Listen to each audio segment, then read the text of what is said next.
Apa modal pertama untuk menjadi penyiar? Punya mulut, suaranya keluar, giginya nggak bolong, tidak sakit gigi. Oh iya, sariawannya masih bisa ditoleransi gitu. Terus tidak lagi sedang. Oh gini, kalau soal hati itu kadang-kadang bisa menjadi nilai jual yang menarik. Tapi gini sebetulnya, kalau mau serius, modal utamanya itu adalah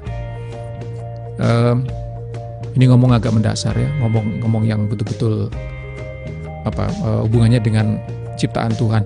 Setiap manusia itu pasti punya potensi. Anda punya potensi, saya punya potensi.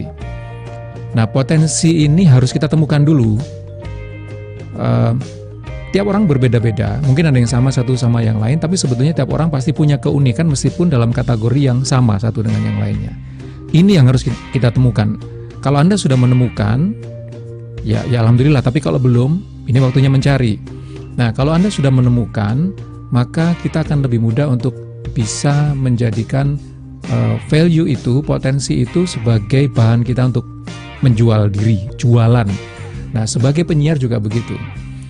Jadi kalau saya pribadi, saya bukan termasuk orang yang sangat meyakini teori lama yang mengatakan bahwa seorang penyiar radio suaranya harus bagus, suaranya harus ngepas, suaranya harus begitu. Enggak, bukan itu. Sekali lagi, kalau menurut saya, kalau Anda nggak setuju ya silakan, nggak usah ditonton. Kenapa repot-repot gitu? Tapi kalau dari pengalaman saya, sampai saya punya ya bisa dikatakan posisi atau apa, saya meyakini itu bahwa temukan dulu potensi kita.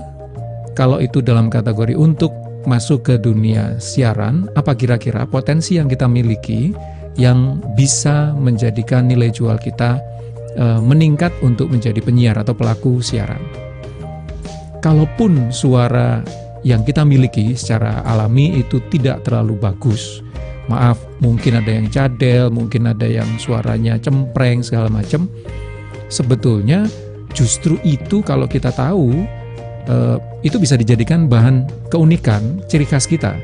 Contoh, kalau Anda ternyata ingin menjadi seorang broadcaster, penyiar radio, atau mungkin orang media lah, orang radio, suara Anda tidak terlalu bagus atau tidak itu juga relatif ya, karena hubungannya dengan selera, tapi Anda punya kemampuan soal musik, Anda punya kemampuan soal IT, Anda punya general knowledge yang cukup luas, pengetahuan umum yang luas, maka suara yang kurang bagus itu justru bisa dimanfaatkan sebagai ciri khas Anda pada waktu Anda mempresentasikan sebuah berita, Anda menceritakan soal musik.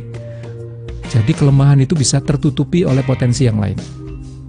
Tapi sebaliknya, maaf, tidak seberapa pintar, belajar juga malas, ketemu orang cenderung diam dan menghindar, tapi suara bagus, ya sudah, itulah potensi Anda. Minimal Anda bisa menjadi penyiar yang memutar lagu, mempresentasikan lagu dengan suara Anda yang bagus. Kemudian itu menjadi satu nilai jual. Jadi kunci pertama adalah cari keunikan Anda. Kunci yang kedua, pelajari dunia yang akan Anda masuki itu. Jadi kalau Anda ingin jadi penyiar radio, radio itu apa sih? Radionya dulu. Radio itu apa? Media yang seperti apa? Dia punya karakter, dia punya kelemahan, dia punya keunggulan.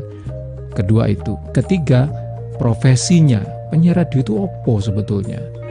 Apa sebetulnya fungsi, peran, dan goal seorang penyiar radio? Termasuk tadi keuntungan dan juga mungkin kekurangannya. Itu tips saya. Oke. Kayak temenan ya.